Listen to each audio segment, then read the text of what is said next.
Mr. Chairman, one amendment under the town manager's report, if we could add a number 7 appointment of election registrar. And Mr. Chairman, I know that the minutes for the June 15th meeting were sent out yesterday, and I don't know if the board has had an opportunity to review them. I know on the agenda we have the June 1st ones for approval. I didn't know if the board was ready for the June 15th or if you want to wait till August. Did you guys look? I didn't look, I sorry. didn't look. We'll wait, okay. Yep, that's all. Okay. Did you guys have any changes? No changes? I'll make a motion to approve the agenda as amended. I'll second. Okay. All those in favor? Aye. Opposed? All right, the agenda has been approved. There are no announcements this evening. So the first item would be recognition of Karen Denise Swanfelt, the COA director who is retired. Robert, did you want to introduce the Sure. COA board first? Mr. Chairman, members of the Select Board, I know we're going to be recognizing Ms. Swanfeld for her years of service to the town, and unfortunately she's not able to attend this evening. But through you, I did want to recognize that the members of the Council on Aging are in attendance. Carolyn McCreary, the chair of the COA, Ms. Janine Nitchkapour, the clerk, Carol Tillis, member, and Sister Paula McCree, member of the Council on Aging, are all here in support. Yes, welcome. And through you, Mr. Chair, I know that you have an official citation, which I think is in order to be read into the record. And then we have a presentation that Sister Paula, who's the Dean of the COA Board, will receive on behalf of Karen, and we'll make sure that this gets to Karen. So. In honor of the seniors back here, we need you to be loud. Please. Okay. You could have sat in the front row. We will. They are always advocating for the seniors. There you go. We will project. Yeah. Okay, so this certificate of recognition is presented to Karen Denise Swanfeld in valuable recognition of your 20 years of dedicated service to the Ayer Council on Aging. On behalf of the senior citizens and residents of the town of Ayer, the Select Board expresses its sincere gratitude, appreciation, and well wishes for a well-deserved retirement of health and happiness. And Sister Paula?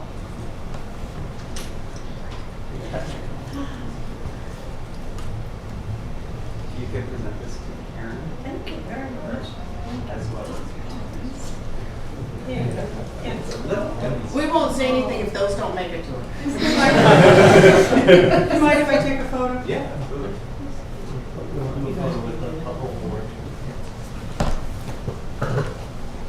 Everything's on. You're not allowed in photo right now? It's up to you. Absolutely. Mr. Cochran? Okay, there we go. Yeah. Oh, gosh, I need to go to this thing.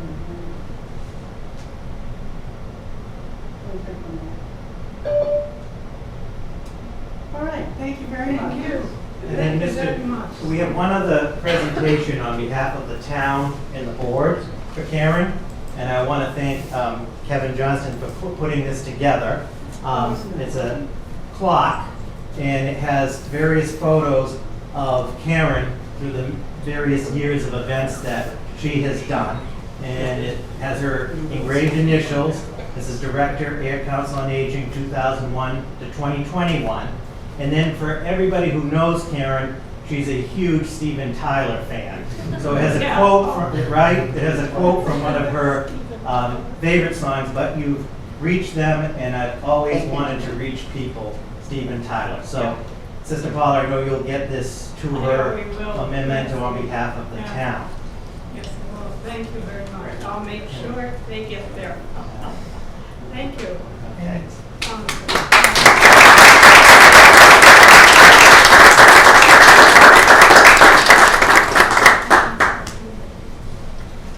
And Mr. Chairman, Yes. Through you, the Select Board, and not to put the COA members on the spot, but we've been meeting and working on the transition for the future. And I know one of the key things that the Council on Aging, and I know that the Select Board takes to heart, as does Karen, is constantly advocating for seniors and making sure that seniors are aware that the COA is available and has a presence. And we all know that the last 16 months have been extremely difficult with COVID, but they are here for residents, seniors in the town, and we're working closely together, looking to the future. And I don't know if the chair or if anybody from the COA through you wanted to say anything, or not to put you on the spot, but. Oh, I just want to say we are really looking forward to an energized committee and an energized new COA director. And so you will be hearing from us. Great. We want them to be energized. Thank too. you. Right. Next item is public input. Is there anybody either in person or online for public input?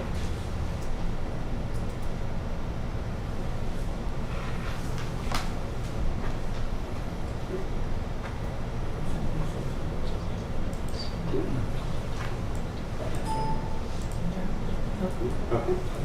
All right. The next item up this evening is a public hearing for an all alcohol restaurant license. Town of Ayer notice of public hearing, Ayer Select Board. The Ayer Select Board will be conducting a public hearing on Wednesday, July 14th, 2021 at 6:05 p.m. in the first floor meeting room of Ayer Town Hall, 1 Main Street, Ayer, Mass. 01432, regarding an application for a new Section 12 restaurant all alcohol license from 7KD Ayer LLC, 7 Depot Square, Ayer. Public hearing will be held in person with the courtesy Zoom feed. The hearing will not be suspended or terminated if technological problems interrupt the virtual broadcast. For Zoom call-in information, please contact ATM at air.ma.us or 978-772-8220, extension 100. Name of applicant, 7KD Ayer LLC, 7 Depot Square, Ayer, Mass. 01432. Date of public hearing, Wednesday, July 14, 2021. Time of public hearing, 6:05 p.m. Location of public hearing, first floor meeting room, Ayer Town Hall, 1 Main Street, Ayer, Mass. 01432. Meeting materials information may be attained by contacting Carly Antonellis, Assistant Town Manager, at ATM at air.ma.us or 978-772-8220, extension 100. Thank you. Okay. And are both parties here present? Yes. Hi, how are you? Good, how are you? Sketch.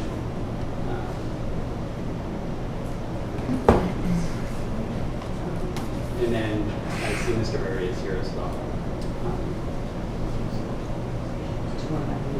Yeah. Bring your you guys chair up wanna- or something? Yes, if you want to bring your chair up to.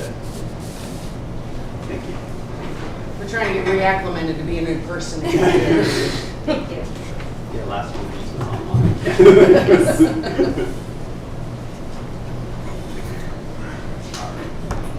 Do you guys just want to tell us a little bit about yourself? And your Sure. background? Yeah, my name is Derek Bavola. This is Kim Prunty. She's my sister. We've been in the restaurant business for over 25 years now. We have 3 locations currently. We have a location in Drayton, Mass. We have one in Nashua, New Hampshire, and we have a diner and pub in Milford, New Hampshire. This is what we've been doing our entire life. We thought we were good with 3, and my fiance, who's from Ayer, told me about Collins, and before you knew it, here we are. Any questions from Jen? What will be served there? So we do all home style cooking, traditional meals, turkey dinners, pot roast, meatloaves, things like that. We do sauté dishes, we do Italian food, specialize in a bunch of different burgers, flatbreads. We have a really extensive menu. When we back into breakfast, eventually at some point, we have a massive breakfast menu. It's like 3 or 4 pages long with all creative specials. It's endless, the things that we try. We get bored quick, so we're always trying new things. But yeah, everything's homemade, everything's all, from our father's recipes and things like that. So we're excited to bring it to Ayer. When do you anticipate being open? We're hoping for what do you think, probably August, I think, sometime in August we're hoping for. August. You know, depending with all the stuff that we have to finalize and on their end, if they have the people to actually do it, because everything is always getting pushed back at this point. So, I mean, we're kind of at the mercy of who we're working with. So, Well, it's certainly sad to see Carlin's going. I mean, been around my whole lifetime. I guess. But I can tell you one thing, you definitely have a very good location. yes. So we wish you all the best. And we know David's not going nowhere. He'll be around, right? Well, we hope so. We'd like to still see him around. Oh, yeah. I have no other questions. I have no other questions. No problems. And, yeah, no issues. No, I didn't see anything. So, Mr. Chair, for Yes. next steps, if this is approved tonight, I have 3 days, but I usually do it the next day. We'll get this into Boston to the ABCC. They'll start their review. They'll contact you guys. I'm sure you've been through the process. And then they'll notify us when it's good to go, and then we'll print your licenses, and I'll be in contact, and you can pick them up. Okay. And I know we'll hold off, we'll square up on insurances and whatnot. The fire department does their inspection, so we'll just finish all those details as we go through the process, but I'll be in touch. Yes, we're looking at the appointment the 19th. Oh, good. For fire inspection. Perfect. Great. Okay, so I'll entertain a motion. I'll make the motion to approve the transfer of the alcohol restaurant license to Derek Bobola and Kimberly Renty as possessions. Mr. Chair? Yes. Sorry, it's not a transfer, Oh, it's a sorry. new application. Yeah, so, I'll amend it to an approval of the alcohol restaurant license as possessions. Second. All those in favor? Aye. All those opposed? Okay, it's approved. Great, Thank thank you you. guys very much. Thank you very much. Thank you. Yeah, thank you. Nice seeing you, Thanks, Dave. Dave. Mr. Chair, with that, I'll make a motion to close the public hearing. All those in favor? Aye. Aye. All those opposed? And the public hearing is closed. Next item up is our Department of Public Works, Mark Wetzel. Hello, Mark. He was like eking around. Thank you. I thought I was Thinking you gonna- were going to thought try I to was gonna sit get out up there, you and know? do it. Welcome back in person. Thank you.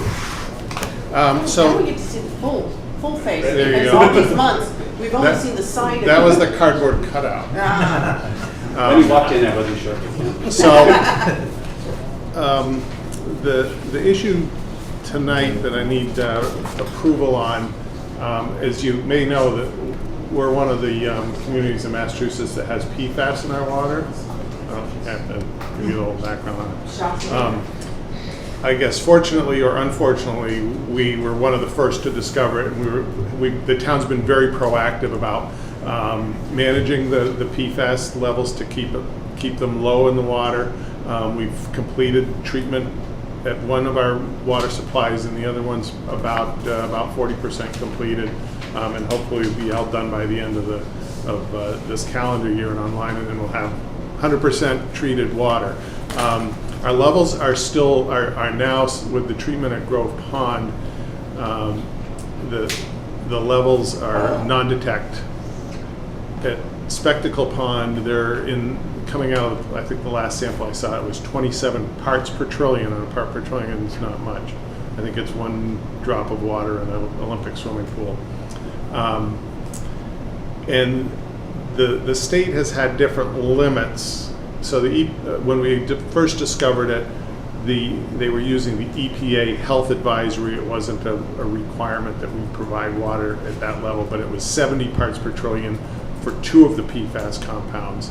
Then the state revised that to say we're going to use 70 parts per trillion for 5 of the compounds as an advisory. Then they set another advisory of 20 parts per trillion for 6 of the PFAS compounds.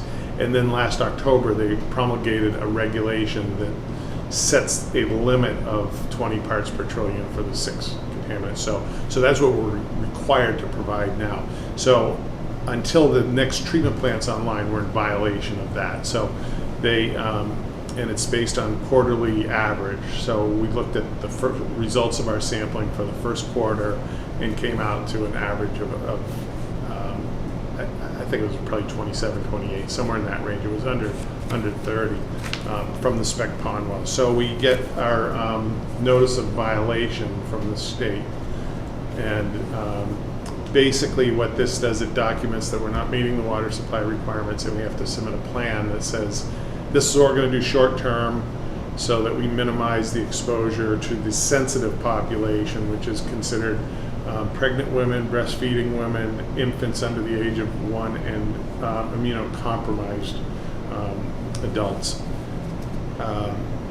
So as a response to this, I have to provide a short-term plan for the sensitive population, and then a long-term plan. Well, we've been doing this for 4 years, so we have a pretty good long-term plan in place, and as I mentioned, we'll have PFAS-free water by the end of the year. But for the short term, there's a number of different options that they outline in their notice, and which could be providing bottled water, which has cost hundreds of thousands of dollars, providing like one town of Easton has put in a vending machine at their DPW, so has all this fancy treatment, and people can come and fill in jugs. What Littleton's doing, I think Wayland's also doing it, and the DEP recommended that we look at this option, is we provide bottled water rebate for the sensitive population. So we figured out how much in a quarter of water usage, how much would you use for drinking water, and how much would it cost to buy Poland Springs water at Market Basket. So I proposed that to the DEP. It has not been approved yet. I'm still waiting for approval, but I told them that we would get it approved by the board as a policy program as soon as possible. So I think was it in the packet? Yeah. So we have a handout on the bottled water rebate policy, and then a form, and people who are within the sensitive population have to apply for this, and then we'll apply a rebate. The rebate is $21 per infant per quarter and $57 per pregnant or nursing mother or immunocompromised adult per quarter. Mark, I had 2 questions. Just one on the form here. Yeah. It just reads as the $57 per pregnant or nursing mother / immunocompromised. So it sounds like the pregnant or nursing mom would be. Is there a way to clarify for people that it's an immunocompromised individual? So it would be per As far as what is an nursing mother immunocompromised? Or Well, I think if you, compromised. yeah. Or, okay. Just that it's Just- not the mom. It's Okay, or, covered. Yeah. yeah, okay, yeah. And then what does if this is approved and it goes through, what's the outreach like to let people know that this is available? So we could do it a number of ways. There'd be the usual, post it on the website, send out a town announcement. We could do a code red alert townwide if we wanted to. Post this information in the usual spots, but it really depends on what kind of outreach. I don't think it's going to have a lot of applicants, but we're offering this. Any questions? no question, but I just want to say something. I want to either inform people or remind them. When this PFAS thing first came about, and like Mark said, it was first at 70 parts per trillion. The moment that Mark found out that there was PFAS, he went right to work on it, okay? And worked very hard on the 70 parts per trillion. And then when he started hearing rumblings about it going to the 20 parts per trillion, he started working till that goal prior to it even being officially, okay? So, I just want to remind people that you have really done a wonderful job you know, working on this, that you have tried everything as possible to stay ahead of this. You managed to get the Army to pay for this. So again, I'm informing people and I'm reminding people of how hard you've worked on this, and thank you so much. You're welcome. You know, I'll tell you an interesting anecdotal story also, because as you know, as I mentioned, the level keeps changing. And if you read some of the public notification or health information that the EPA or the state, they say could cause, or you know, may cause this. So the health effects aren't really determined. So when we send out, and we've done this for the past 4 years, we sent out a public notification to all of our water users that say there's PFAS in the water. Here's some information about it. I don't really understand the health effects, and obviously someone sitting at home, unless they're a doctor or a scientist, probably doesn't understand it either. And they call me up and say, well, is my water safe to drink? And that's a very hard question to answer, because it, you know, I would say, well, if you're pregnant or have an infant, you probably want to be careful and leave it out and either treat the water or buy bottled water. But you know, what's interesting is to put it in perspective. We're at 27 parts per trillion, so we're 7 over. If we were at 19, we wouldn't be talking about any of this. That's only 8 parts per trillion difference. So it's really, you know, we're really doing a lot, putting a lot of effort. Even with the we've gotten some grant money. We got $4.5 million from the Army, but the town spent $12 million on this so far. It's a big investment and a big commitment by the town. The town really has supported this and been very helpful in this. One of the upcoming issues is I'm actually testifying before a legislative task force on Tuesday about our experience.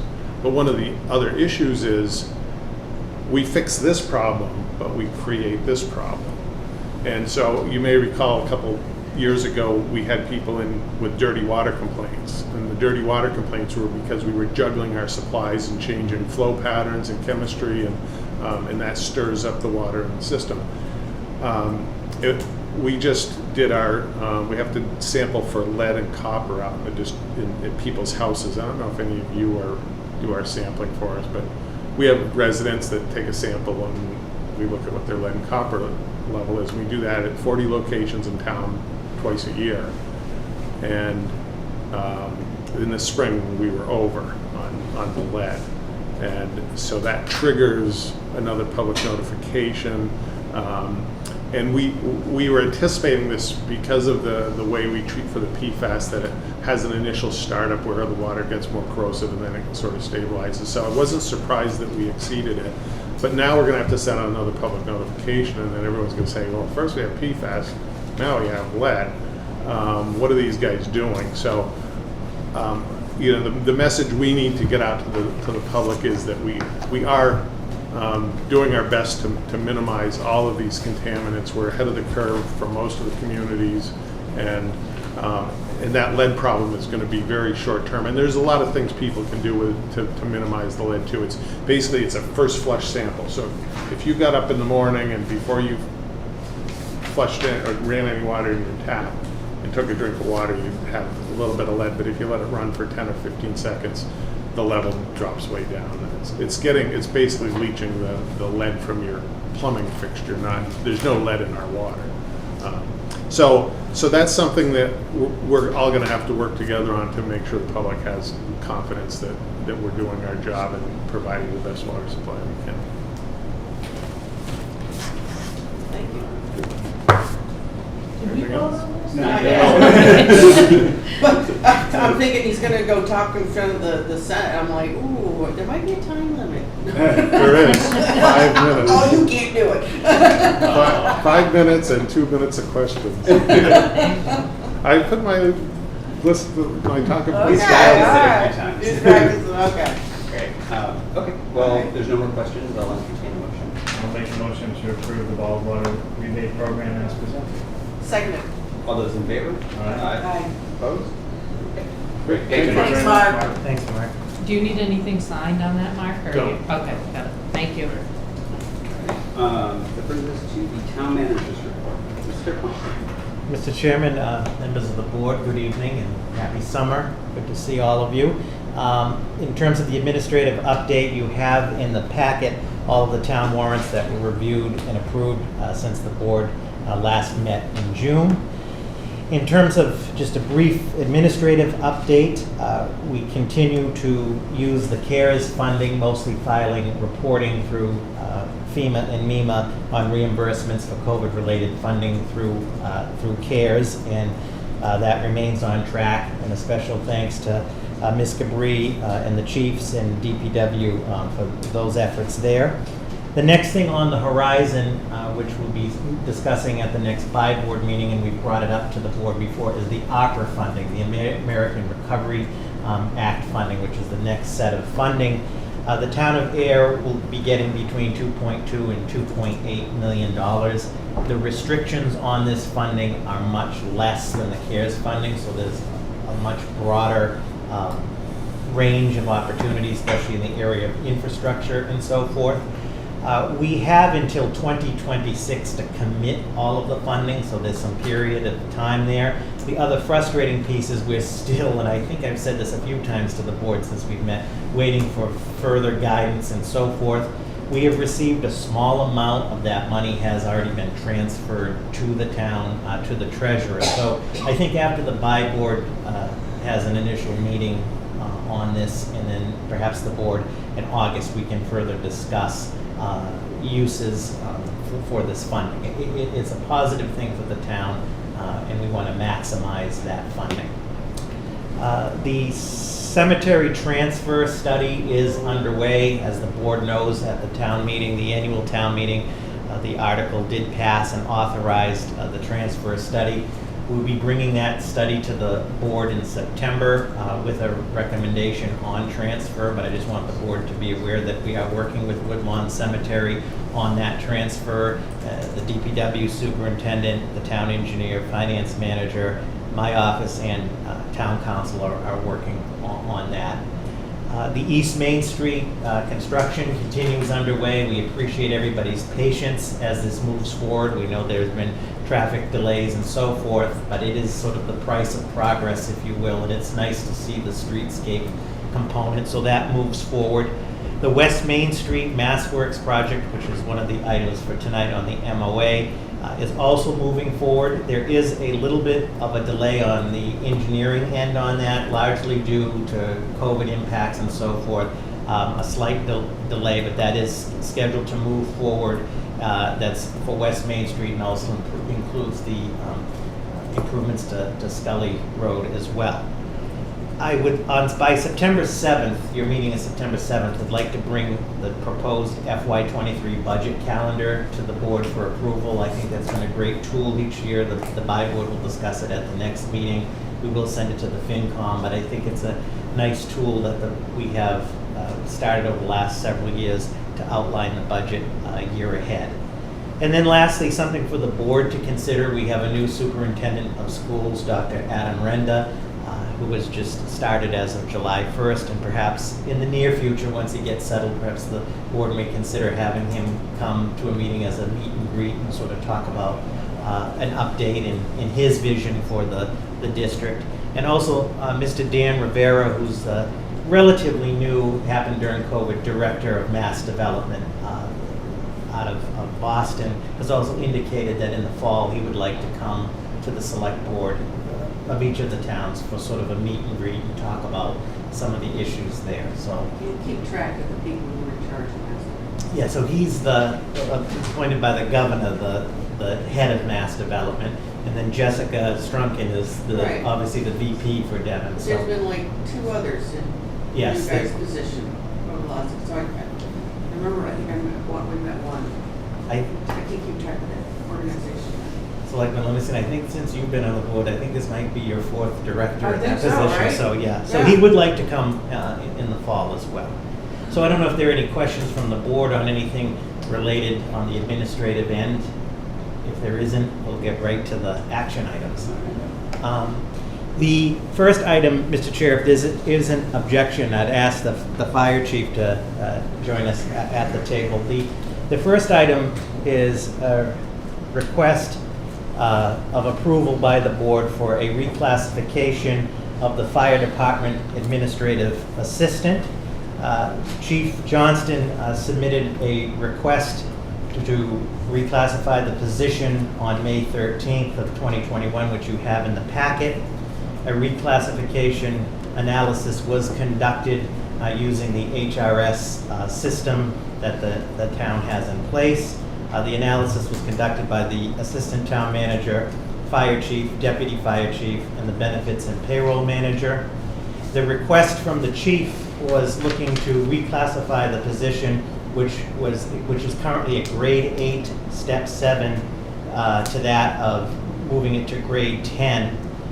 The analysis was conducted by the panel recommending a grade 10, step 3, and as I put in the packet, I'm respectfully requesting your consideration to approve the reclassification at grade 10, step 4, taking into account the incumbent, Ms. Jan Poitras's over 7 years of dedicated service in the position. The classification does address parity issue with comparable positions in the town, and the funding, if approved, is within the FY22 budget. And of course, tonight, most of the panel is here, Chief Johnston, Ms. Antonellis, and Mr. Johnston. So that is what I'm respectfully requesting your consideration. I don't know if there are any questions. Any questions? Yeah, when was the last time this position was kind of reviewed for its position on the grid? 2015.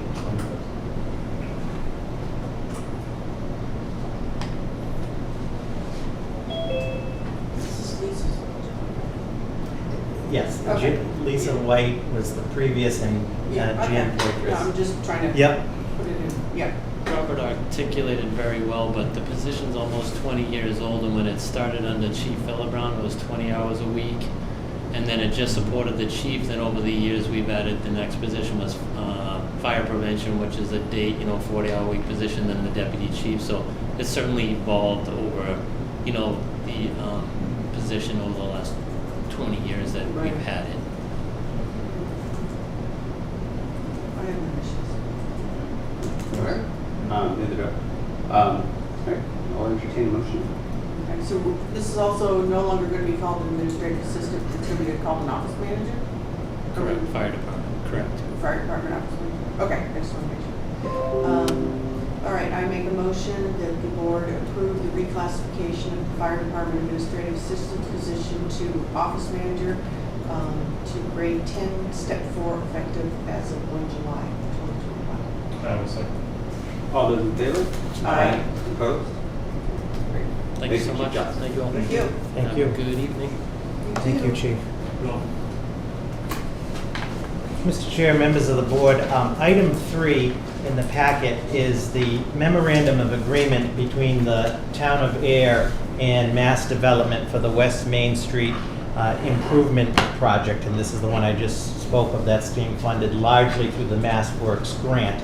And what I'm respectfully requesting this evening is that the board ratify the MOA. Now, generally, this MOA would have been brought to the board initially, and the board would approve it and sign it. On occasion, these things never fit in the time schedule, if you will. So the MOA needed to be executed on Mass Development side with a very tight window so they could get their funding to us. So please know that the urgency was just a matter of the end of the fiscal year on Mass Development's part so we could get the funding. And largely the MOA, as I point out in your packet under item number 5, the apportionment of costs. What we're talking about, as you'll see, the local match for Mass Development totals $275,000. $75,000 for engineering, $200,000 for construction. So I'm talking with Ms. Strunk, and she needed to get this to Boston to get the check ahead of time. So as town manager, I did sign the MOA contingent upon your ratification.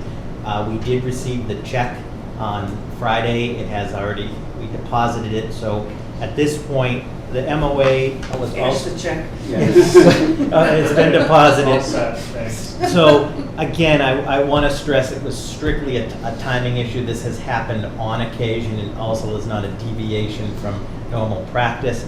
Again, the project is moving forward. We'll have an update shortly for you on that. The MOA is really the costs. The MOA was also largely drafted by our superintendent of public works and reviewed by town council. So unless there are any questions, again, we're looking for you to vote to ratify the MOA, and it was really to address the local match. Any questions? No questions. I'm not returning. We can't return money. All right, I'll entertain a motion then to ratify the MOA. I'll make a motion to ratify the MOA for mass development for the West Main Street project as presented. Seconded. Okay, all those in favor? Aye. Opposed? Item number 4, Mr. Chairman, and I don't know, the Director of Community Economic Development, Mr. Minoyan, was going to be participating remotely, and then I just received a message that he's having technical difficulties on his end. You don't see him on the No. screen. So item number 4 is the final vote of the Town of Ayer ADA transition plan. And as the board recalls at your last meeting, Mr. Minoyan made a presentation. The board had basically the final draft of the ADA plan. We asked for a vote from this board for the purposes of submitting it to the state. You have in your packet the final version. There were no substantive changes from that draft. There were some points caught about getting the correct president and so forth, and those reviews have been incorporated, which are important. And so for the purposes of tonight, unless there are any questions, I can, in absence of Alan, can answer. We would be looking just for the final vote. Upon your vote, then this will go up on the website. The ADA plan will go on the website.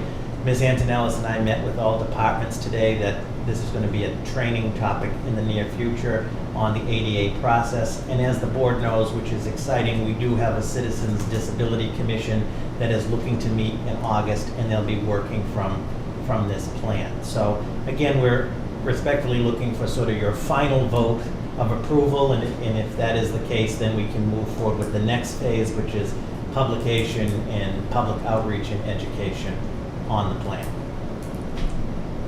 Any questions?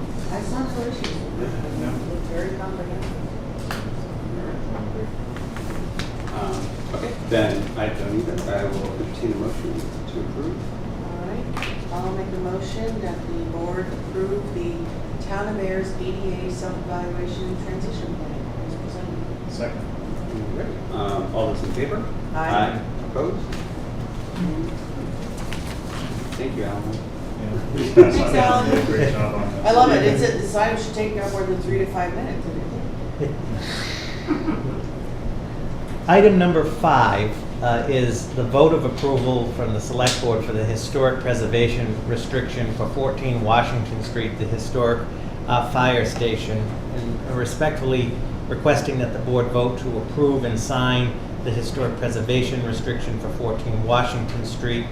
This document was a stipulation of the purchase and sales agreement between the Town of Ayer and Mr. Calvin Moore.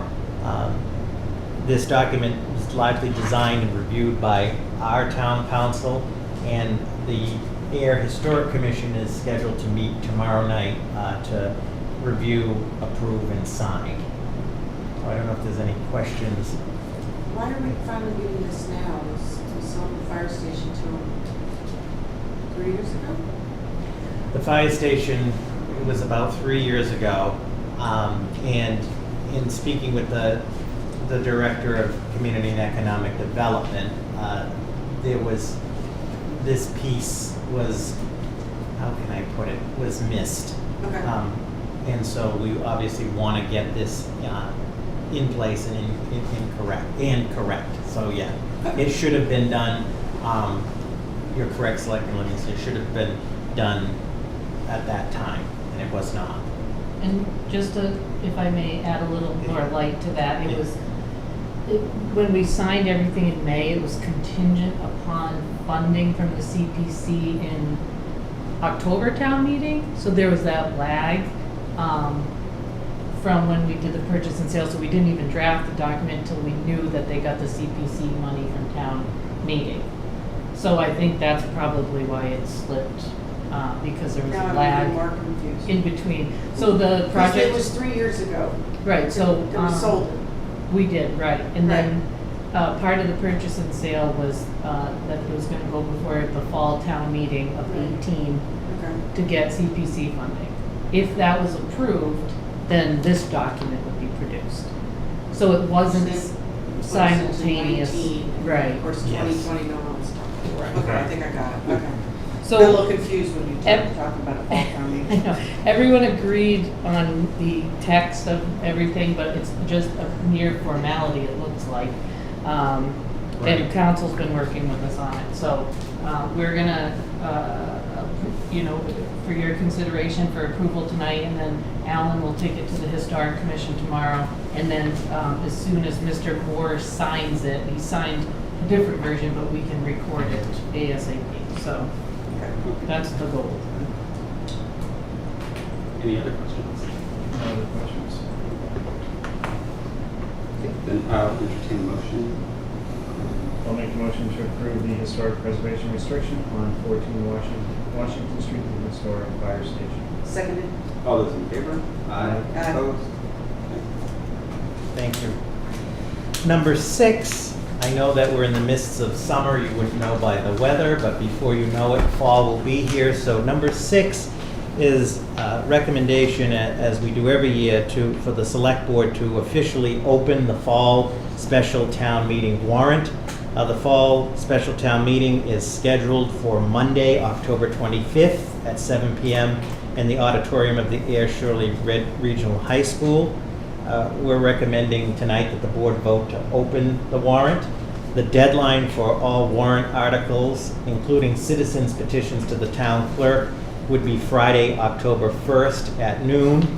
And the board would be looking to finalize and approve the warrant at your meeting on Tuesday, October 5th, with the warrant being posted and sent to printing and mailing on Friday, October 8th. So it seems a ways in the future, but before you know, it will be here. Additionally, starting with your August meeting, we will begin to provide updates on the development of the warrant, as we always do for the board and the public.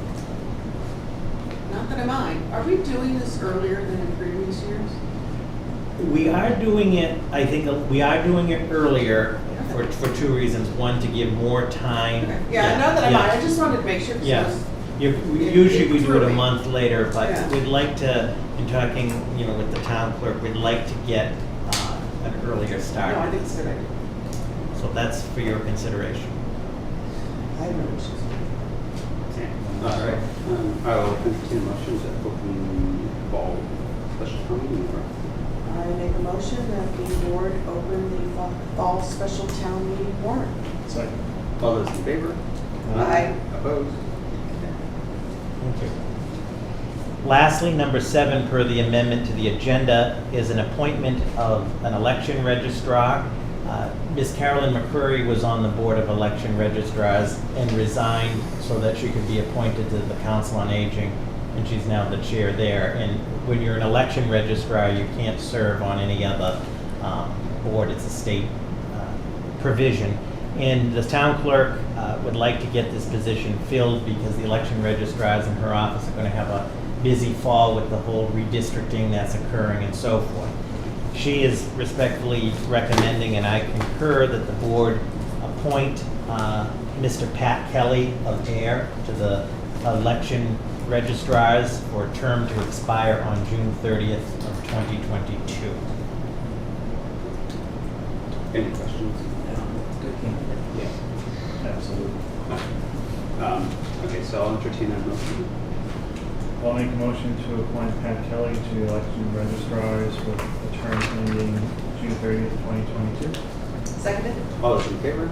Aye. Aye. Opposed? Great. Thank you. Mr. Chairman, and to the board, thank you, and that concludes my report. Thank you.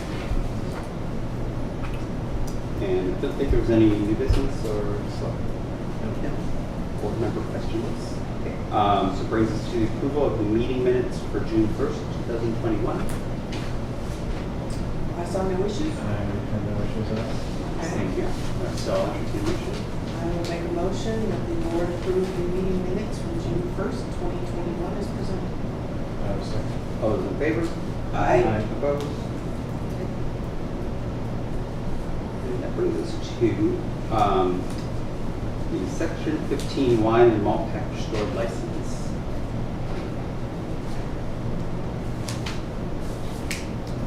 So there's 4 total? There's Sorry.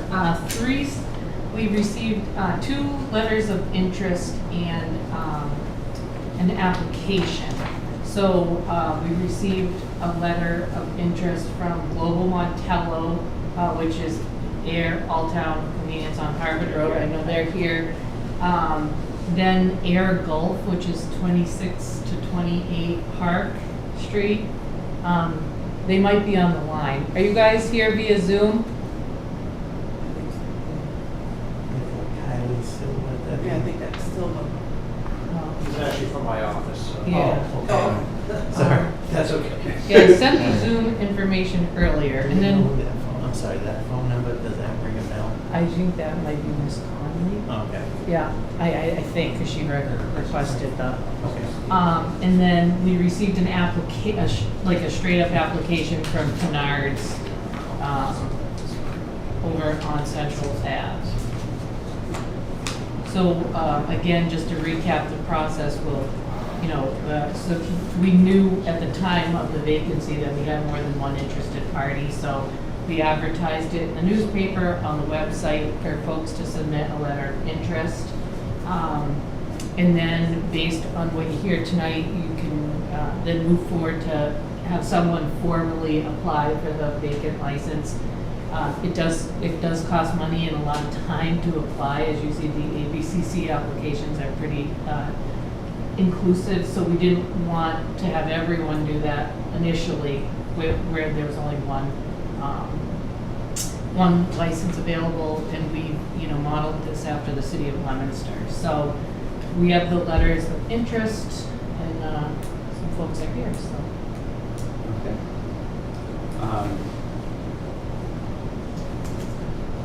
Start with the folks that are here from Halltown. If you want to come on up.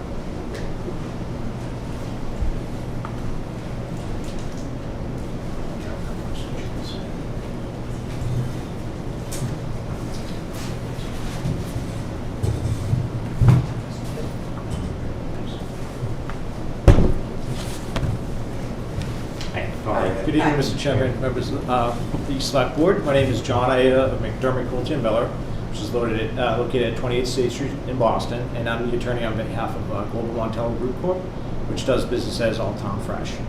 With me this evening is Kenny Wong. Kenny is the District Operations Manager for Global, and also in attendance is Crystal Tate. Crystal Tate is the General Manager of the store here in Ayer. I did provide just a general letter which had some photos. This is another, if I could just hand this around, just kind of little bullet points. And on page 2 as well, there's a security plan that we have at some of our other locations and what we intend to do this evening, and explain as well. And then there's some additional pictures in the back end which are from their store in Plymouth. It's a very similar layout, which would show an example of what the gondolas and the coolers may look like in the Ayer store. So just briefly, Global Montello Group Corp. is based out of Waltham. It's a Massachusetts entity. They own convenience stores, gas stations, markets throughout New England and Massachusetts. In Massachusetts, they hold 8 other licenses which hold beer and wine licenses within the state. They have an exemplary record. They have no history of any violations. And I'll get into that probably as to why that is. So they operate under All-Town brand, Mr. Mike's, Honey Farms. These are some of the businesses you may see, in some of the neighboring towns and cities. All-Town Fresh itself is rather a newer concept. It's really kind of groundbreaking in a sense. It's a fresh market convenience store. And it's really something newer that you see. You don't traditionally look at convenience stores and think of healthy foods or fresh foods, things like that. So they're trying to create a new imprint on the convenience store market. And as you know, you've had the opportunity, hopefully, to visit this store here on Harvard Road. They've been up since December of 2019, and they have just some great products in there. They have healthy food options, food to go, things like that, in addition to the traditional convenience store items. So when people see or think of Alltown and Honey Farms, things like that, they look for a certain product, and one of that is the addition of beer and wine, and they come to expect that additional convenience and service for their customers. So Alltown Fresh has that same kind of concept in Plymouth. It's worked very successfully, where they have menu to go, so it's a perfect opportunity. Someone wants to go in, gas up, get a food item, meals to go, which is made fresh by chefs that they have on site. They can do that. They can grab a bottle of wine or some beer to take home with them. And again, this is only off-premise consumption, not on-premise consumption for that reason. So page 2 kind of lays out like security and why I think they've been very successful having no violations throughout their ownership here in Massachusetts. So they have a great POS system and security system. So every person gets ID no matter what. So any age-restricted product, they do that now for tobacco sales, and they'll do it for alcohol, for beer and wine sales. So every single person gets carded, the ID gets scanned into the system, and that clerk has to check that ID to the person in front of them and enter into a valid date of birth into their system. The other thing that's very important about that is this is a 24-hour store. By law, statute, sales of alcohol can only be served from 8 a.m. to 11 p.m. And I'll defer to you guys on Sunday sales. Is it 10 a.m. or 12 p.m.? I think it's 10 Okay, a.m. so Townsend sees a difference on Sundays, so 10 a.m. on Sundays. So they can put that into their system. So for some, try to take out that human error that by mistake, someone comes up with a bottle of wine or beer or something and they want to ring that up in those off hours, the system automatically will not allow them to do that. They cannot process that sale. So for example, if somebody's waiting in line and it actually turns to 10:01, They're not allowed to do it. It Yeah. defines and it. it's just because they just happen to be in the wrong place in line. Unfortunately, yeah. So I think, as a courtesy, I think they make an announcement they see someone in line or in that section of the store. So again, what we're trying to do is take out the human error, but obviously you need someone there. And the nice thing about Alltown is at all times they'll have at least 2 staff members on. They have as many as 9 staff members on. But, for the sale of alcohol, between 8 and 11, there's going to be at least 2 staff members on at all times, which goes a long way to keep eyes on what we're doing here, what they're looking to do. They don't think they're going to attract a lot of the minors. It's not really that type of store there. You're going to have a lot of walk-in traffic and kids, but ultimately you don't want sales and alcohol ending up in the wrong hands. And they have that proven track record to show that it's not going to happen. So the staff itself. So Kenny's been involved in retail for over 20 years. As a district operation manager, he's I think 4 states he stated. He's very intimately familiar with Plymouth as well, and can answer questions specific about the layout as to how it would be very similar. And Crystal has over 10 years experience in the retail industry, 6 years with this entity with Global, and specifically with alcohol sales. So she has that experience. And it's a trained staff, whether it's tip certification or some kind of statewide certification. Global actually does their own certification biannually for alcohol and tobacco sales, so every staff member is trained in that aspect. So they really do focus on safe service and sale of alcohol. This location is great. It really lends itself to having that additional product, and Crystal can attest to this. I mean, she's been there for several months, probably 8, 9 months, and in that time, she has a lot of customers that have come up to her and asked about, hey, why don't you guys sell beer? Why don't you sell wine? This would be great. We've got a meal, fresh meal. We want to take it home. We don't want to have to stop 2 or 3 other locations, to do that. So I think, all those things considered, I think they're a very strong applicant. We'd ask, that you take that in consideration. The store is well lit. It's, highly visible sightlines from the registers. And again, with all the security cameras and POS system in place, it's a safeguard. You guys don't want to see them in front of you for violations. They don't want to be here for that reason. And they pride themselves on that they have no violations. And it comes down to all those factors that I pointed out. So we think we're a very strong applicant. We really welcome the opportunity to be able to submit formally an application and come back in front of the board and present as well if the board's so inclined. So I have Crystal and Kenny here. I'm sure you probably want to hear from them, not as much as me, but if you have any questions, regarding the store, the layout, or what we're looking to do, we just welcome that. So thank you. Any questions? Couple of questions. So, how would this generally modify the layout of the store as it currently sits compared? Because I know the pictures here are from the Plymouth store. Right, slightly different, right? Yeah. So if you're familiar with the store, if you come in with the register, up towards the front of the area, it'd be the back left corner. Okay. There's a bank of coolers, maybe 8 to 10 coolers, which would be the refrigerated beer, and then you'd have probably one gondola with like the bulk storage, beer, and then wine.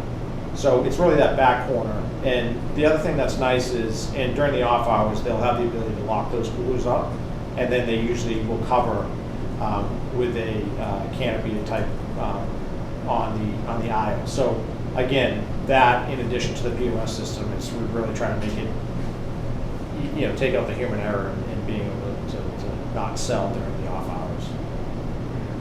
Thank you. Does your Plymouth location, did it always have beer and wine? It did. Oh, It did, yes. any other questions? No, that was really it. Well, thank you very much. Thank you, appreciate it. Thank you. Thank you. Do you guys vote at the end of this, or what is your, you take under advisement in terms of how the next steps are? I don't think we've gotten that far yet. Oh, okay, no, that's fine, yeah. No, I don't mean like right this second, I mean after all the Yeah. presentations and. I don't okay. know, I was actually sitting here thinking like, what are we gonna do Yeah. too, so. That's right, I mean, I'm gonna hang around for a little bit and then, Yeah, that's okay. fine. Thank you so much for your I time. was under the impression that you were holding I was under the impression that we were taking under advisement and then deciding, so I'm not really sure, to be honest. I'm not There sure. is definitely not a statutory, we have to get it done in this many days. I mean, I would say when we made the process, it would be about Right. tonight or next meeting just to get the ball rolling. Yeah. Because it's, again, more time Oh, yeah. with the Oh, ABCC, yeah. but it's up to you guys, obviously, but. I think someone else is. Yep, and then we have the next applicant for the Ayer Gulf.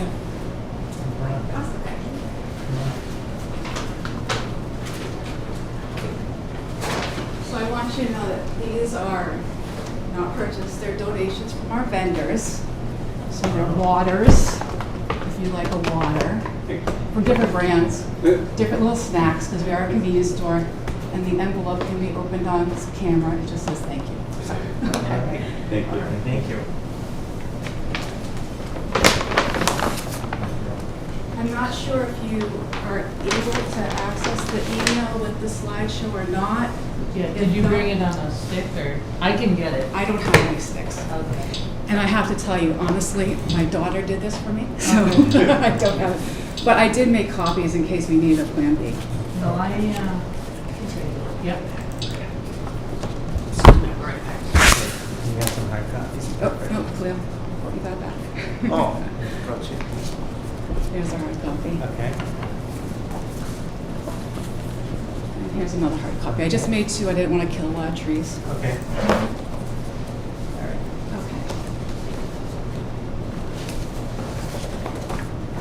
You guys want to go ahead? Should I wait, or No, she said to continue. Oh, you So know if you what? want to go ahead and give me start. my water, though? Water tapping.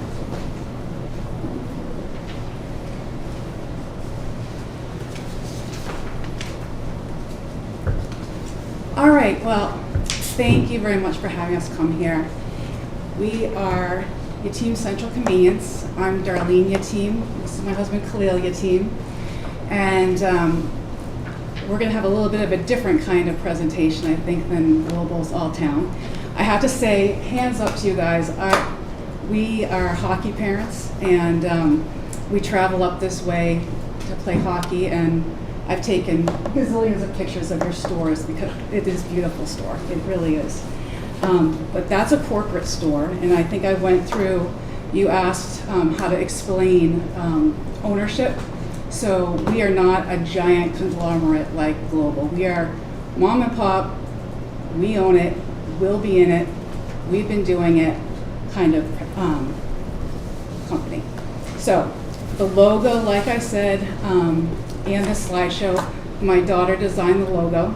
My son came up with the name, and that's an actual picture behind of the inside of our locations.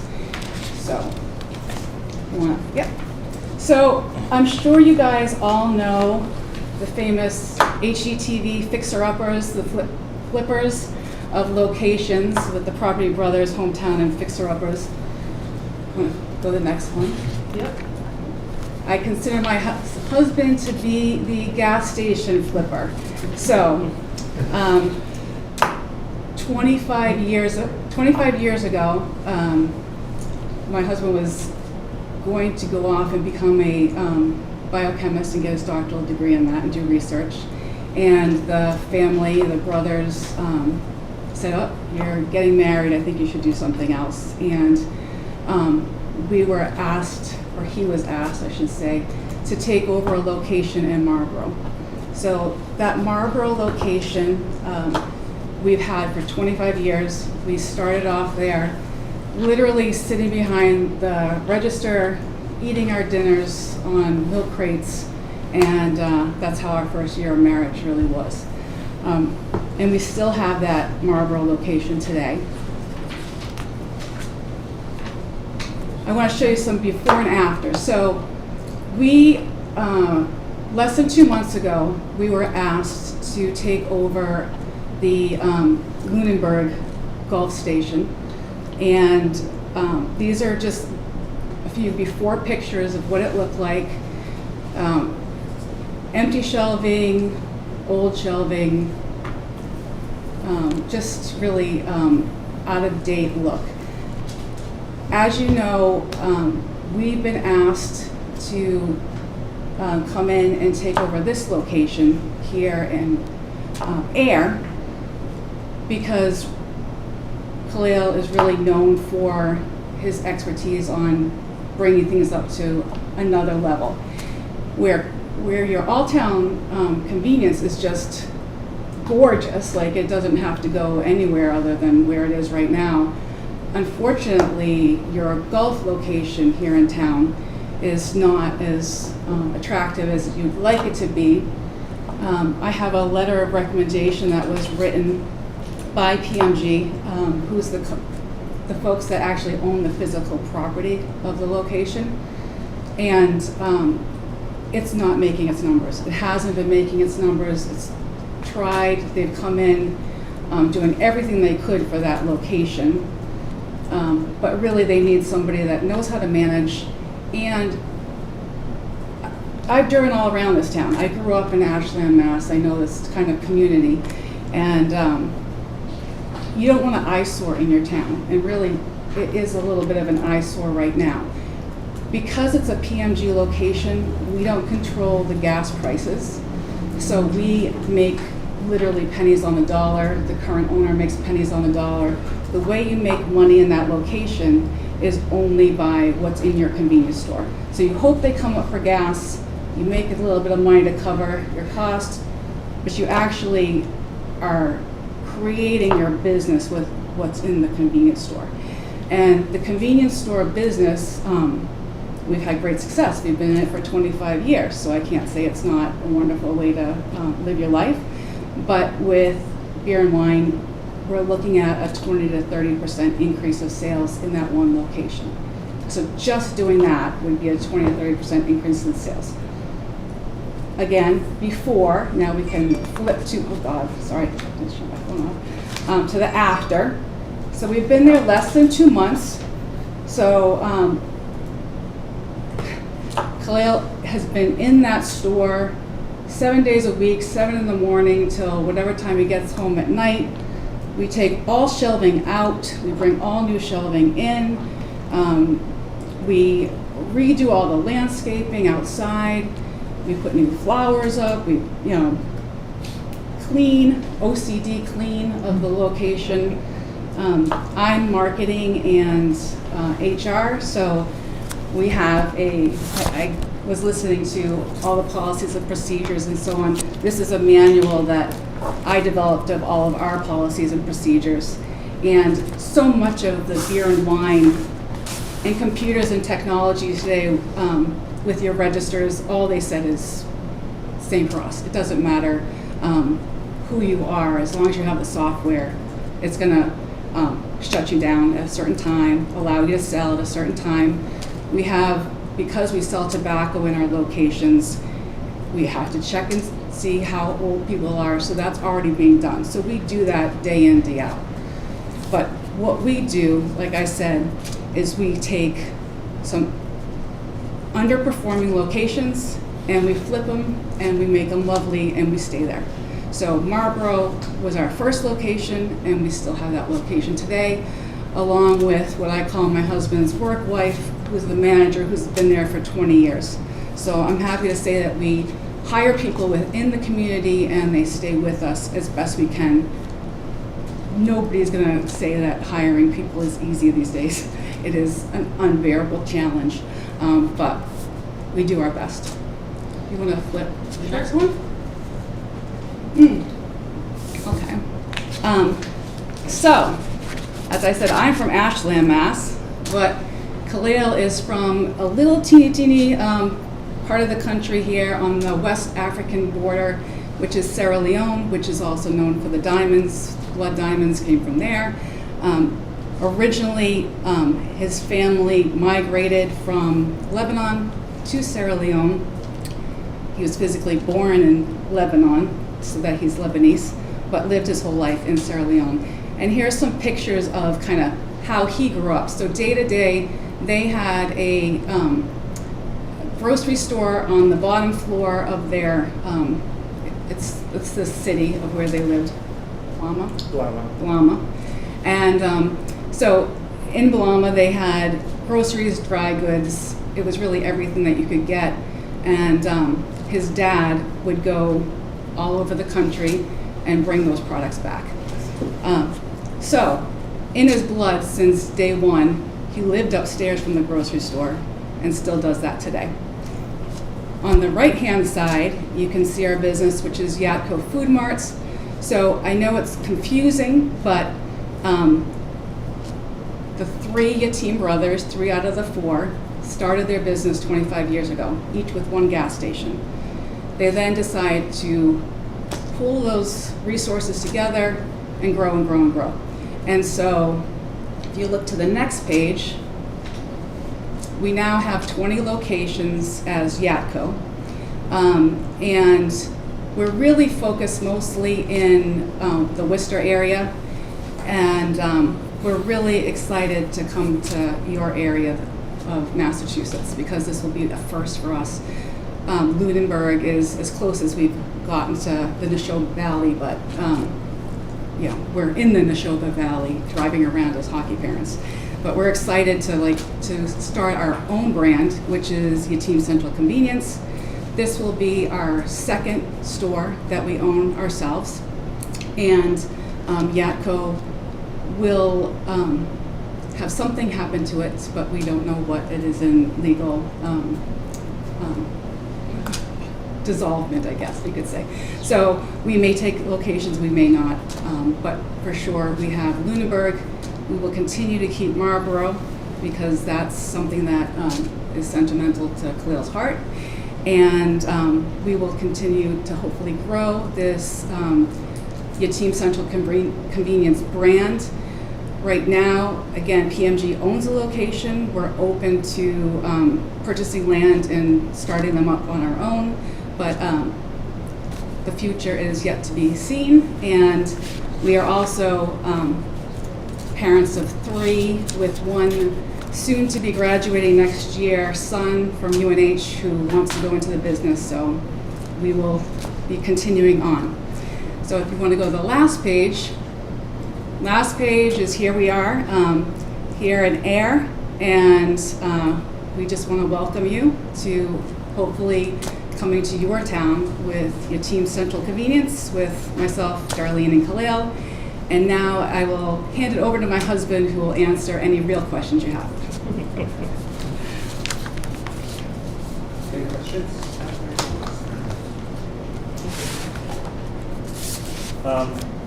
How would you, with the current situation, so you're looking to go into the golf, so if I remember correctly, if I read, it's a 3-year lease that you have for the location, is that, am I understanding that correctly? Yeah, it's a standard lease for all petroleum companies. They don't renew more than 3 years. Okay. So it's every 3 years renewed.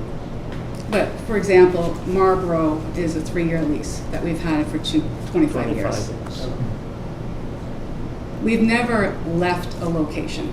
So every location we've gone into, we've continued with. And what type, I know, do you have alcohol sales at the Marlboro or the Lindbergh location currently? No, this will be our first. So do you also, you stated like you feel it would boost your business 20 to 30%. What are you basing that on? That is the average statistic of a convenience store with or without beer and wine sales.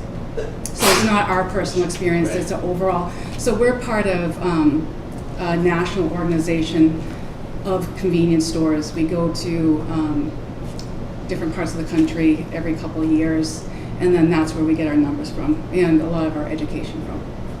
NASC is that organization.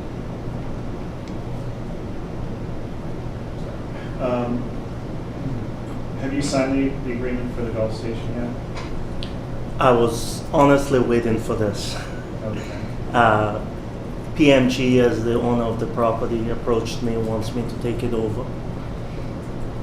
The current owner is walking away as of September 1st. And they have no one, so it'll be either a closed location or me coming and taking it over. I reviewed the numbers as is, it's not making it. It needs something else.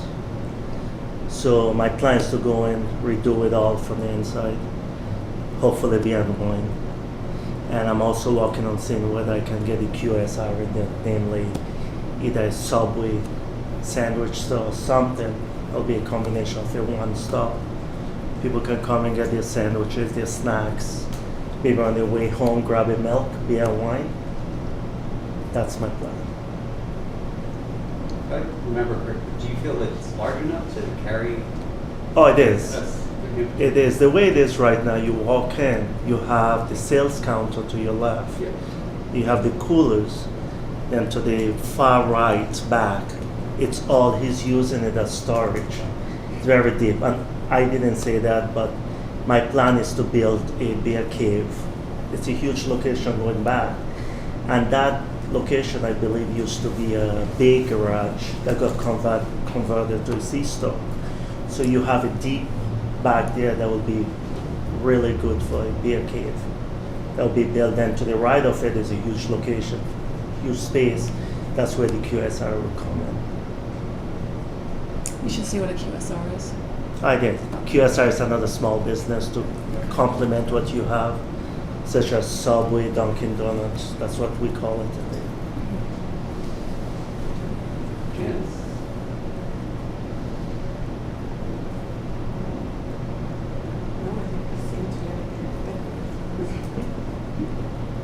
No other questions? Right? Okay, Thank you. great. Thank you guys very Thank much. you. Thank you.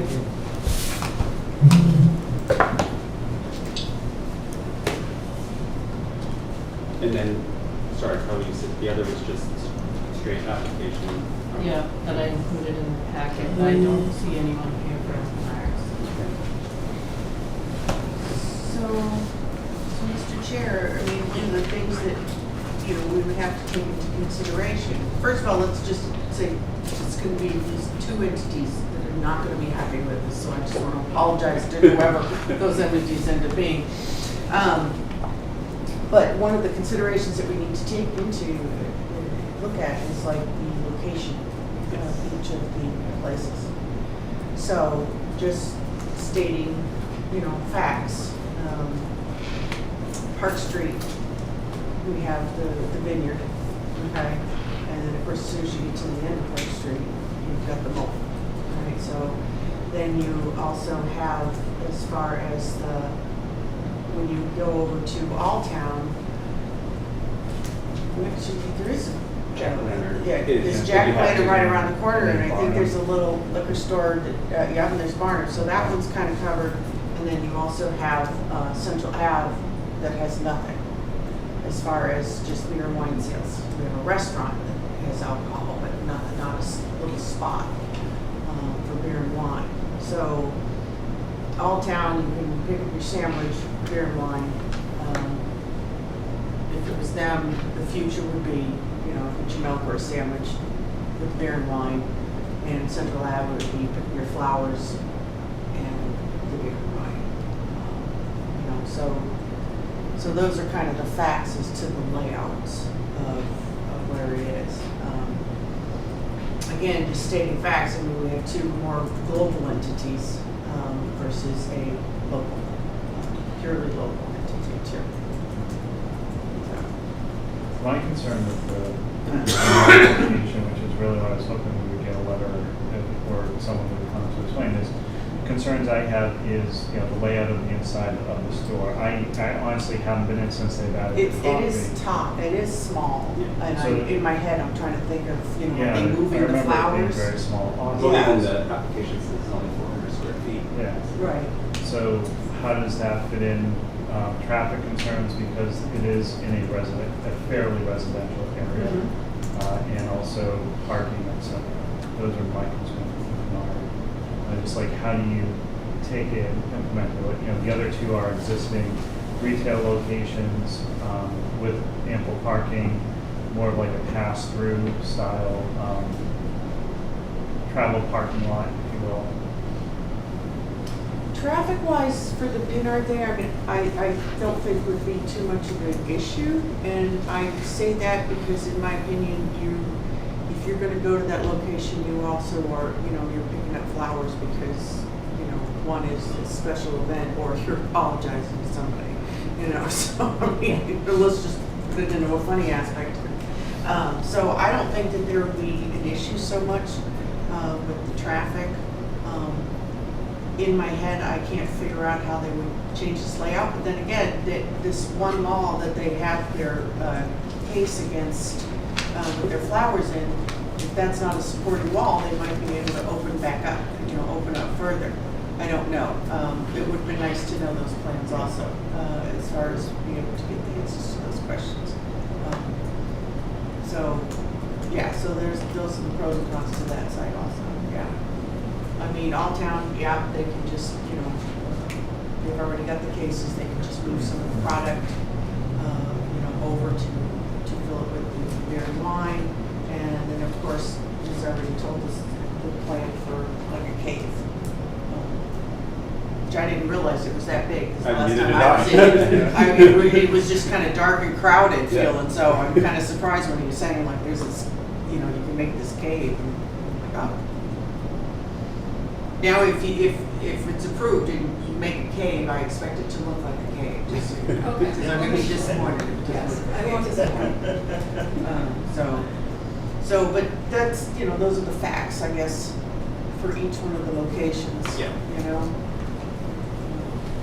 Definitely each location has its pros and cons, Yeah. as well as competition close by.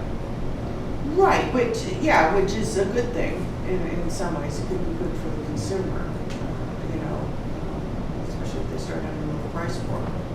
You know, get your Bud Light here. I'm not a beer drinker, so don't ask me anything. I know Bud Light. That's about it. I don't drink it. Scott, any thoughts? So I stressed about this a lot over the weekend, to be honest. And my inkling would be kind of taking the approach of investing in a location that does need it, like the golf location. That's kind of where I'm leaning towards. It is something that is kind of in the central point of our town as you go through. And it does need some help. They have a proven track record with their submission, with the presentation tonight. To your point about Menards being a local business for so long, I absolutely wanted to hear what they wanted to do, and I have trouble kind of visualizing going, you know, flowers, coffee, beer and wine in a 400 square foot location. That's kind of what I'm saying. Great, isn't it? Okay. You know, they do wonderful things with these tiny homes, so I'm just going to say that. But I agree, as far as that goes. I think that, you know, if we went to them, I think we'd be pleasantly surprised. It is kind of disturbing to think that we could lose a gas station. You know, it's kind of funny, when All Town came in, people were kind of like, well, then we're gonna have, you know, an extra gas station. It's like, well, you've always had 3. It just moved from that tiny little location that was always bad to get in and out of for like 40 years, to across the street.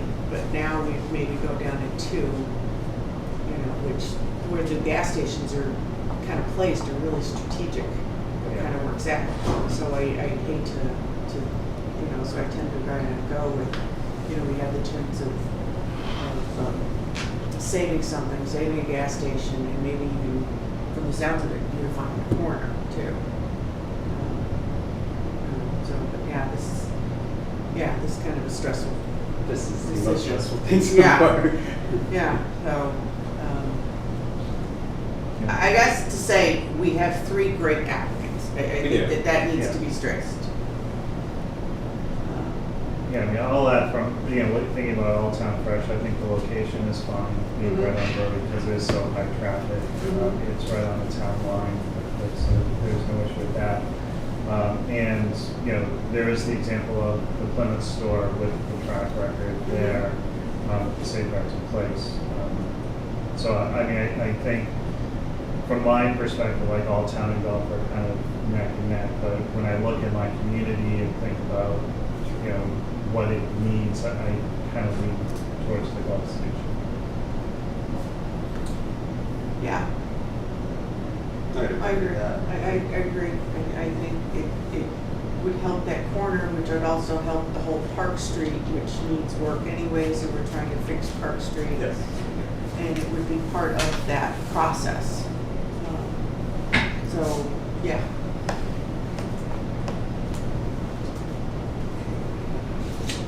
Anything else? Are we ready? So what does this mean by it invites selected applicant to application process on the agenda? Are we having another invite? No. So what that is to actually fill out the ABCC paperwork. To move, you know, to start the process for a public hearing like we did tonight for the Carlin's. So it just, oftentimes there's an attorney involved and we didn't want to have 3 people fill it out. Right, no. Yeah. So, okay. Yeah. It just was kind of the way it was written. It was just thrown, so. Okay, so are we looking for a motion? Yeah, I would, yeah. Okay, so I'll entertain a motion then. I'll make a motion to invite the Team Central Convenience to apply for the Section 15 wine and malt liquor package store license, which is currently available. Second. All those in favor? Aye. Opposed? And I do want to thank All Town Fresh for all the work that they did also. Yeah. Thank you guys. Thank you. I stopped by there on my way into work. And really, it is my favorite gas station to work at. It honestly is, I love it. So thank you again, all of you. Thank you. Some great plans. I mean, really, it was a good presentation. And I think that each one of you addressed any of the concerns that we may have had, right down to security, future plans, and things like that. So that was greatly appreciated. Thank you, really appreciate it. So we'll just wait to hear from you. Yep, I'll reach out by the end of this week. Okay, Yeah, great, thanks. And that brings us to the end of our meeting. There's nothing else, so I'll entertain a motion for adjournment. I'll make a motion to adjourn. Second. All those in favor? Aye. Good night, everyone.